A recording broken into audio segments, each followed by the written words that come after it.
지난주에 바울이 아주 즉흥적이고 또 천박하고 지독한 유대인들의 폭동을 피해서 저기 베레아 지역에서부터 배를 타고 쭉 내려와서 아센이라는 지역 보이죠? 예, 거기로 피했습니다. 예, 그 다음 그림 보면 역사적으로 보면 이 아덴은 헬라 철학, 예술, 과학의 중심지입니다. 민주주의의 발상지이기도 합니다. 고대 시대의 가장 유명한 대학 도시로 알려져 있습니다. 바울이 이곳에서 어떻게 복음을 전했을까요? 자, 16절, 사도행전 17장 16절. 바울이 아덴에서 그들을 기다리다가 그 성에 우상이 가득한 것을 보고 마음에 격분하여. 여기 우상으로 가득 찼다라는 것은 문자적으로 우상 아래에 있다라는 말입니다. 오늘날에도 아덴에 가면 우상의 조각들이 엄청나게 많습니다. 그 다음 절 그림을 보면 우상의 이런 조각들이 너무나 많이 있고 또 신들의 이야기로 가득 찬 그리스 신화를 여러분은 이미 많이 들어봤을 것입니다. 그러니까 그 도시에 이러한 신전들, 신상들, 제사들, 그리고 이러한 신들의 이야기들로 가득 차 있다. 그 아래에 사람들이 이렇게 짓눌려 있다라는 말이죠. 우리도 이러한 것들을 볼 때 마음에 격분할 필요가 있습니다. 창조주 하나님을 모르고 자기들이 만든 우상을 섬기고 그것이 진짜인 줄 알고 또 그 아래서 가짜의 삶을 살아가는 것을 바라보면서 우리는 정말 마음에 분노하는 마음을 가져야 합니다. 근데 바울은 이런 분노한 마음을 가지고 전도한 것은 아닙니다.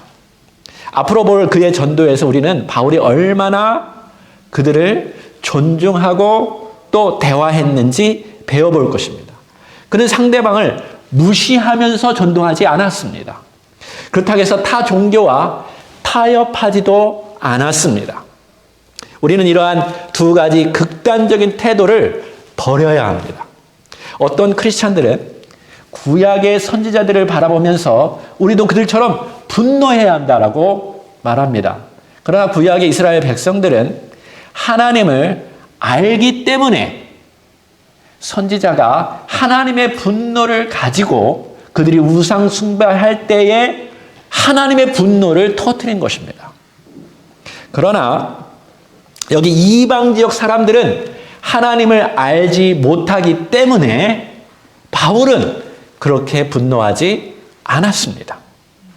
자칭 크리스찬이라고 말하는 어떤 사람은 다른 종교도 구원이 있다라고 말합니다. 그리고 그들도 다 보면 착한 일을 하라고 말하기 때문에 좋은 것이 아니냐고 말합니다. 다 좋은 것이 아닙니다. 좋은 것이다라고 그들은 말하면서 굳이 분노를 터뜨릴 필요도 없고 전도할 필요도 없다라고 말합니다. 그러나 그들은 진짜 크리스찬이 아니죠. 바울은 참 진리의 하나님을 버리지 않았습니다. 분노를 터뜨리지도 않았고 또 타 종교와 타협하지 않으면서 오직 한 가지 길이요 진리요 생명이신 예수 그리스도를 전한 것입니다. 17절 다 같이 읽어볼까요? 회당에서는 유대인과 경건한 사람들과 또 장터에서는 날마다 만나는 사람들과 변론하니. 자, 회당에서는 그동안 있었던 방식대로 강론했습니다. 지난주에 제가 이것을 여러분에게 설명했죠. 이제는 장터에서는 질문을 던지고 또 질문에 대답하는 방식으로 토론하고 전도한 것입니다. 이제부터는 바울이 회당이 아니라 장터에서 사람들 만나는 그곳에서 복음을 이방인들에게 전한 것입니다. 그가 얼마나 이 진리와 생명을 사랑했는지 날마다 만나는 사람들과 변론했다라고 말하고 있습니다. 18절 어떤 에피쿠로스와 스토아 철학자들도 바울과 쟁론할세 어떤 사람은 이르되 이 말쟁이가 무슨 말을 하고자 하느냐 하고 어떤 사람은 이르되 이방신들을 전하는 사람인가 보다 하니 이는 바울이 예수와 부활을 전하기 때문이러라. 자, 바울이 전도하다가 어떤 에피쿠로스 그리고 스토아 철학자들과 대화하였습니다. 변론하게 되었습니다. 이들은 철학을 통해서 사람들을 변화시키는 사람입니다. 종교를 통해서 변화시키는 사람들이 아니죠. 여러분, 그리스 철학도 많이 들어봤을 거예요. 그리스 철학자들 알고 계시죠? 네, 최소한 아리스토텔레스는 알고 계시죠? 네. 자, 바울 때는 이 다음에 두 학파가 가장 주된 학파였던 것 같습니다. 여기 에피쿠로스 철학자들은 신들은 인간에게 관심도 없고 또 영향력도 끼칠 수 없는 신들이다라고 말했습니다. 그렇기 때문에 고통이나 두려움에서 벗어나서 쾌락이나 어떤 행복을 너희들이 추구해야 한다라고 가르친 사람들입니다. 다시 말해서 인생은 즐거움을 추구하며 살아야 한다라고 그들이 중점적으로 가르친 것입니다. 반면에 스토아 철학자들은 최고의 신들을 인정하고 또 다른 신들을 인정했던 사람들입니다. 이들은 쾌락의 향유보다는 신들이 주었던 그 숙명을 받아들이고 절제하고 살아야 한다라고 가르친 철학자들입니다. 저 인간적으로 생각하면 바울은 이들에게 복음을 전할 필요가 없었을지도 모릅니다. 왜냐하면 여기 철학자들은 철학으로 사람을 변화시키려고 하는 자들이기 때문에 이단처럼 자기 신념으로 가득 차 있는 사람들입니다. 그럼에도 불구하고 바울은 그들까지도 복음을 전해서 예수 그리스도를 믿게 하려고 한 것입니다. 그런데 결론은 뻔합니다. 첫 번째 그들의 반응은 뭐라고 그랬어요? 무슨 말쟁이가 와가지고 이런 말을 하냐라고 조롱했습니다. 두 번째로는 이방신들을 전하는 사람이라고 조롱받았습니다. 안 보여도 괜찮습니다. 뒤는 보이는군요. 자, 여기 복수형으로 말한 것이 재미있어요. 저들은 아마도 예수와 부활을 각각 이방신으로 생각했던 것 같습니다. 그러니까 다시 말해서 예수 신도 있고 부활 신도 있다라고 지금 생각한 거예요. 무슨 말일까요? 바울이 말하는 것을 제대로 듣지 않았다라는 말이죠. 우리도 그리스도에 대한 확신이 있으면 어떤 이단들과 얘기할 때 그들의 말에 귀 기울이지 않지요. 저들도 그랬던 것입니다. 19절. 그를 붙들어 아레오바고로 가며 말하기를 내가 말하는 이 새로운 가르침이 무엇인지 우리가 알 수 있겠느냐. 여기 아레오바고는 저 그림에 보듯이 아레오바고 의회를 뜻하는데 아덴 시장 곁에 높은 곳에 위치하고 있었습니다. 아마도 새로운 가르침에 대한 궁금증 때문에 더 자세히 듣고 싶어서 바울을 저기에 데려갔는지도 모르겠습니다. 또 하나는 엉터리 잘못된 가르침이라면 다른 학자들, 다른 철학자들한테 비난을 받게 하려고 데리고 갔는지도 모르겠습니다. 20절. 내가 어떠한 이상한 것을 우리 귀에 들려주니 그 무슨 뜻인지 알고자 하노라 하니 모든 아덴 사람과 거기에 나그네 된 외국인들이 가장 새로운 것을 말하고 듣는 것 외에는 달리 시간을 쓰지 않음이러라. 그러니까 여기 아덴 사람들은요, 아침부터 저녁까지 하루 종일 something new, 새로운 것만 추구했던 사람들이라는 거예요. 그러니까요, 예술도 발달하고 철학도 발달하고 과학도 발달하고 학문도 발달한 것 같습니다. 맞죠? 하루 종일 여러분 관심 있는 거 그거 하면 발달하게 되어 있습니다. 자, 그렇다면 이러한 기회를 얻은 바울이 어떻게 그들에게 복음을 전했을까요? 이게 중요하죠. 그 다음 절 다 같이 바울이 아레오바고 가운데 서서 말하되 아덴 사람들아 너희를 보니 범사에 종교심이 많도다. 여러분, 바울은 분노를 터뜨리면서 복음을 전하지 않았습니다. 당신들이 상당히 종교적이라는 말은 상당히 애매한 말입니다. 다른 종교를 인정하는 긍정도 아니고 또 미신적이고 신비적이라는 부정도 아닙니다. 하지만 존중하는 표현이다 라고 NASB는 구체적으로 이야기를 해 주었죠. 바울이 이렇게 표현한 것은 복음의 접촉점을 가지고 전하려고 했던 것이에요. 이러한 말이 가능한 것은 바울이 처음에 아덴 지역을 잘 관찰해 보았기 때문에 가능한 것입니다. 무엇을 보았죠? 아덴 지역에 우상이 가득한 것을 보고 너희들은 종교심이 강하다라고 말한 것입니다. 그 다음 23절, 내가 두루 다니며 너희가 위하는 것들을 보다가 알지 못하는 신에게라고 새긴 단도 보았으니 그런즉 너희가 알지 못하고 위하는 그것을 내가 너희에게 알게 하리라. 바울은 유대인들에게 하는 방식대로 곧바로 예수님의 죽음과 부활을 전한 것이 아니에요.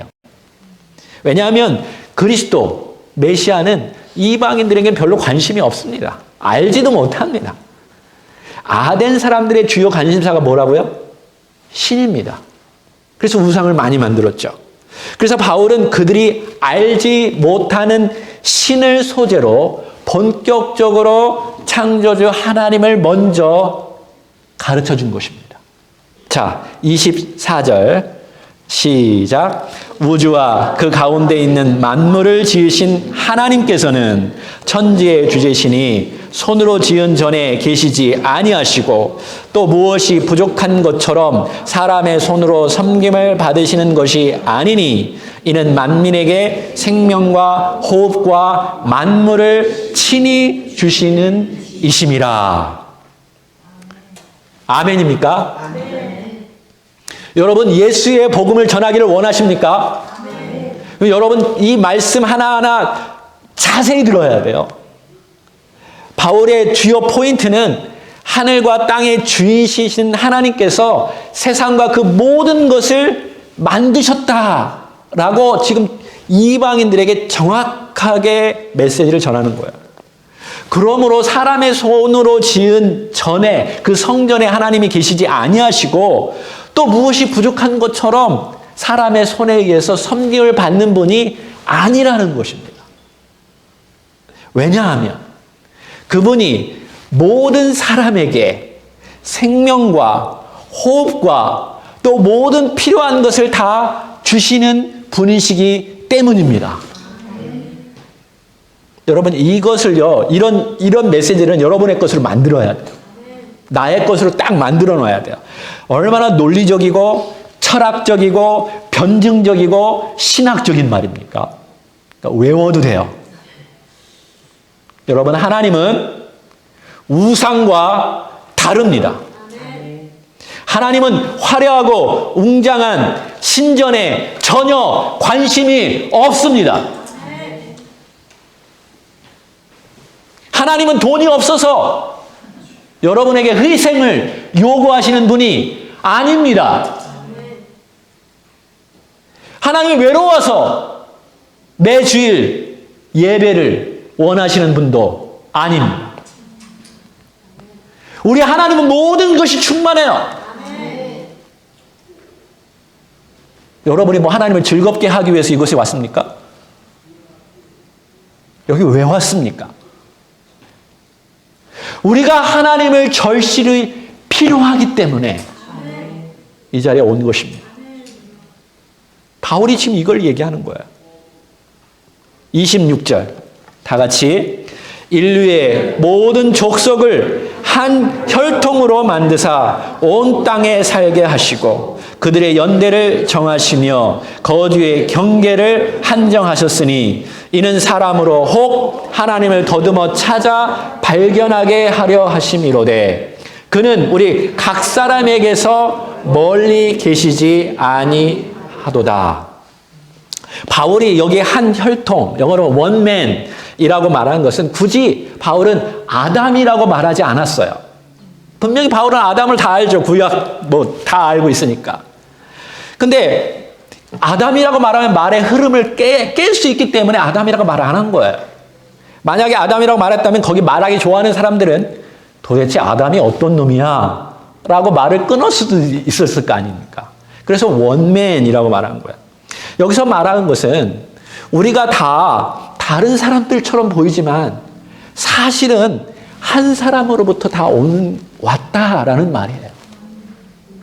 그러니까 여러 신들이 있어가지고 여러 다른 사람들을 만든 것이 아니라는 거예요. 한 하나님이 한 사람을 만들어서 거기서 사람을 이렇게 만들게 하셨던 것이 하나님의 뜻이라는 거예요. 그리고 연대와 거주의 경계를 정해 놓았다는 것은 이 하나님이 역사의 주인이라는 거예요. 그리스 철학자들이나 종교학자들은 역사를 좋아합니다. 왜냐하면 역사를 통해서 지식과 지혜를 쌓는 사람들이기 때문에 그래요. 그러니까 말을 잘하죠. 이렇게 하니까 이렇게 된다. 역사를 보고 아는 사람들이에요. 근데 바울은 그 역사를 자세히 보라는 거예요. 시간이 되면, 때가 되면 아무리 거대한 나라도 망하는 것을 너희들이 보지 않았냐? 맞죠? 망할 것 같지 않은데 망한다는 거예요. 아무리 강한 나라라도 지도자나 백성이 부패하면 망한다라는 거예요. 그런 식으로 역사가 흘러왔고 지금의 나라의 경계도 이 바운더리도 그렇게 주어진 것이다 라고 지금 바울이 이야기하는 거예요. 그러니까 그 역사 속에서 너희들이 지혜와 지식을 아는데 그 역사 속에서 하나님을 발견하라는 것입니다. 그러나 이것만 따로 떼어놓고 우리가 역사와 자연을 보면 하나님을 다 알 수 있다라는 말은 아닙니다. 성경을 읽을 때 그 흐름을 깨지 말고 문맥을 읽고 그 전체에서 무엇을 말하는지 알아채리라고 제가 누누이 말했죠. 그러니까 여러분 성경 보다가 어느 하나에 딱 꽂혀서 그것만 해석하려고 하면 안 돼요. 문맥 전체를 봐야 돼요. 바울이 결국 말하고 싶은 핵심은 이 예수 그리스도를 통해서 하나님을 알고 구원받을 수 있다라는 거예요. 지금 여기로 지금 복음을 전하면서 끌고 가는 거예요. 그러니까 중간에 어떤 말을 가지고 그거 가지고 너무 고심할 필요는 없어요. 그러므로 여러분 계속 읽어봅시다. 자, 28절 시작. 우리가 그를 힘입어 살며 기동하며 존재하느니라. 너희 시인 중 어떤 사람들의 말과 같이 우리가 그의 소생이라 하니 이와 같이 하나님의 소생이 되었은즉 하나님을 금이나 은이나 돌에다 사람의 기술과 고안으로 새긴 것들과 같이 여길 것이 아니니라. 바울은 계속해서 그들의 접촉점을 잃지 않도록 계속 노력하고 있어요. 바울이 그들에게 복음을 전하기 위해서 그들의 시까지도 시까지도 읽었다면 얼마나 대단한 열정입니까? 우리도 복음과 사람의 삶을 연결할 수 있는 것을 찾아서 설명한다면 훨씬 더 복음을 잘 전할 수 있는 것입니다. 이것을 보면서 우리는 다양한 사람, 또 다양한 위치, 다양한 직업, 다양한 환경의 사람들이 다양한 방식으로 복음을 전해야 한다는 거예요. 왜? 사람들은 너무나 다양해요.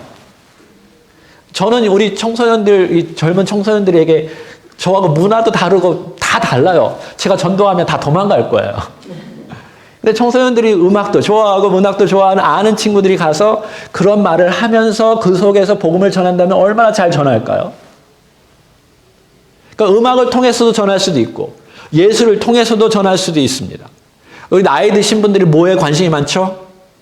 건강, 음식, 이런 걸 통해서도 복음을 전할 수 있습니다. 이 음식 누가 만드셨습니까? 이러면서 여기 이런 것이 좋은 것입니다. 이렇게 얘기하면서 복음을 전할 수 있는 것입니다. 바울은 그 지역을 시작하면서 당신들의 시인이 이렇게 말했습니다. 우리가 하나님의 후손이다. 하나님의 소생이다. 바울은 그 말이 맞다라고 말하면서 그러면 왜 하나님을 금이나 은이나 돌에다가 사람의 기술과 고안으로 같은 것을 만드는 것 같이 하나님을 그렇게 여기느냐라고 바울이 말한 것입니다. 맞죠? 하나님이 우리를 만드셨고 세상을 만들었다면 그 하나님을 물건 취급하면 안 된다라는 말이에요. 사람들은 그렇게 한다는 거예요. 하나님을 물건 취급하면 안 됩니다. 30절 시작. 알지 못하는 시대에는 하나님이 간과하셨거니와 이제는 어디든지 사람에게 다 명하사 회개하라 하셨으니 이는 정하신 사람으로 하여금 천하를 공의로 심판한 날을 작정하시고 이에 그를 죽은 자 가운데서 다시 살리신 것으로 모든 사람에게 믿을 만한 증거를 주셨음이라 하니라. 여러분 이해가 안 되면요 계속 읽으시기 바랍니다. 그리고 영어로 읽으면 훨씬 더 이해가 잘 돼요. 그러니까 알지 못하는 시대에는 하나님이 간과했어요. 뭐 사람들이 물건 취급해도 지나가셨습니다. 근데 이제는 하나님께서 어디든지 모든 사람에게 회개하라고 선포하셨다는 거예요. 예수님도 이 땅에 오셔서 회개하라 라고 말씀하셨죠. 하나님 나라가 가까이 왔다라고 말했어요. 바울은 드디어 자기가 궁극적으로 말하고 싶은 이제 복음을 전하려고 한 것입니다. 자, 하나님께서 이제 세상을 정의 가운데 심판할 것입니다. 그가 정하신 때가 있고 그 정하신 한 사람, 예수 그리스도를 말하는 거죠. 그는 죽은 자 가운데서 다시 살아나신 분이시다라는 거예요. 그 죽은 자의 부활이 그분을 믿을 만한 증거라는 거예요. 지금 이 얘기를 하는 거예요. 근데 이 복음을 전하자마자 사람들이 반응이 어땠는지요? 그 다음 봅시다. 32절. 그들이 죽은 자의 부활을 듣고 어떤 사람은 조롱도 하고 어떤 사람은 이 일에 대하여 네 말을 다시 듣겠다 하니 이에 바울이 그들 가운데서 떠나네. 사실 바울은요 지금 예수의 이름도 말하지 않았어요. 그렇죠? 왜냐하면 죽은 자의 부활을 듣고 그 즉시 어떤 사람은 조롱했어요. 또 어떤 사람은 나중에 듣겠다고 하고 별 반응이 없었습니다. 근데 바울이 그들로부터 떠났다라는 것은 이 둘 다 바울을 거절했다라는 말이에요. 하나는 면전 앞에서 바울을 심하게 조롱했고요. 또 다른 사람들은 점잖은 신사처럼 거절한 것입니다. 여러분 우리도 그렇게 하잖아요. 시장에서 물건을 사다가 어떤 사람이 아무리 권유해도 마음에 안 들면 어떻게 해요? 나중에 살게요. 무슨 말이에요? 안 사겠다는 말이에요. 안 듣겠다라는 말입니다. 여러분 바울은 나름대로 최선을 다해서 복음을 전했습니다. 근데 실패했습니다.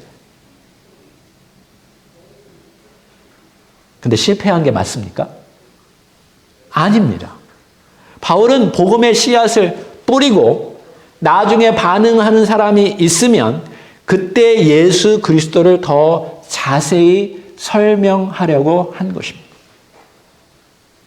이러한 이유 때문에 복음을 전할 때 상대방을 무시하거나 분노하면 안 되는 것입니다. 누가 돌아올지 압니까? 그 다음 절 그 얘기하는 거예요. 34절 시작. 몇 사람이 그를 가까이 하여 믿으니 그 중에는 아레오바고 관리 디노누시오와 다마리라 하는 여자와 또 다른 사람들도 있었더라. 바울이 그들이 거부하자 떠났는데요. 놀랍게 의외의 사람들이 바울을 찾아와서 예수 그리스도를 듣고 믿었다라는 말이에요. 여러분, 복음을 전하면 이렇게 뜻하지 않은 일들이 있다라고 누가가 말하는 거예요. 바울과 대화했던 모습들을 지켜보았던 아레오바고 관리가 주님께 돌아왔습니다. 그 이름을 거론한 것은 누구나 그 지역에서 잘 아니까 이게 복음의 증거가 되고 간증이 되는 거예요. 또 거짓말이 아니다라는 것을 보여주는 것입니다. 두 번째 거론된 이름은 다마리스 여인이에요. 일반적으로 그 당시에 똑같아요. 유대인이나 뭐 이방인들, 그리스 지역에도 철학하는 사람들은 다 남자들이었어요. 그렇다면 어떻게 여인이 거기 있었을까요? 지금 이 얘기하는 거예요. 그것은 상당히 고위층 여인이었을 것이라는 것을 우리가 알 수 있어요. 철학에도 관심이 있고 종교에도 관심이 있었던 이 여인이 나중에 와서 바울로 하여금 복음을 듣고 예수를 믿게 되었다라는 것입니다. 그러므로 그 아침 성도 여러분, 우리가 복음을 전할 때에는요, 아주 뜻밖의 일이 일어난다는 사실을 기억하시기 바랍니다. 누가 우리를 지켜보고 예수 그리스도께 돌아올지 모른다라는 것입니다. 그러므로 다시 말합니다. 언제든지 무례하게 말하거나 분노하거나 포기하지 마십시오. 일반적으로 많은 사람들은 수많은 복음에 접촉을 한 후에 교회에 온다고 합니다. 문 열어주세요. 괜찮아요. 다른 사람은 잘 듣기 바랍니다. 그러니까 내가 복음을 전했는데 상대방이 받아들이지 않는다고 해서 절망할 필요가 없다라는 거예요. 반대로 내가 복음을 전했는데 어떤 사람이 주님을 믿게 되었다면 그 사람은 이미 수많은 다른 사람들이 접촉했다라고 생각하시면 돼요. 아멘입니까? 그 아침 성도 여러분, 오늘날은 과거처럼 드러난 우상이나 신전 같은 것은 거의 볼 수가 없어요. 근데 바울이 이렇게 말합니다. 골로새서 3장 5절에 음란과 부정과 사욕과 악한 정욕과 탐심이 더해져서 우상이 된다고 말해요. 겉으로 우리 우상을 안 보이는데요. 이 내면적인 게 우상이 된다는 걸 말하고 있어요. 여러분, 지금 세상은 이러한 우상들로 빠져 있어요. 음란이라는 우상에 빠져 있고요. 어떤 사람은 불결한 것에 빠져 있고요. 어떤 사람은 엉뚱한 열정에 빠져 있고요. 어떤 사람은 악한 욕심에 빠져 있고요. 어떤 사람은 탐심으로 가득 차 있는 것입니다. 왜 지금 여러분 뉴스를 보시죠? 한국이 왜 이처럼 혼란스러울까요? 이거를 봐야 돼요. 지금 이것 때문에 그렇습니다. 이러한 우상에 다 빠져 있는 것입니다. 우리 모두에게 절실히 필요하신 분은 하나님입니다. 그분이 세상의 모든 역사를 주관하고 계셔요.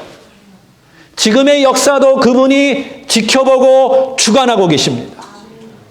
구약 성경을 보면 하나님께서 이스라엘의 그 모든 상황과 분위기와 그 모든 것을 하나님이 결정하셔요. 심지어 이방 나라의 흥망성쇠도 하나님이 결정하십니다. 그러니까 대통령도 아니고요. 국회도 아니고 국민들도 아니고 그 위에 계신 우리 하나님이 이 역사를 주관하고 있다는 것을 믿으시기 바랍니다. 그분이 가장 공의롭고 그분이 가장 지혜롭고 그분이 가장 세상을 사랑하고 그분이 가장 세상을 바르게 바꿀 수 있는 분이십니다.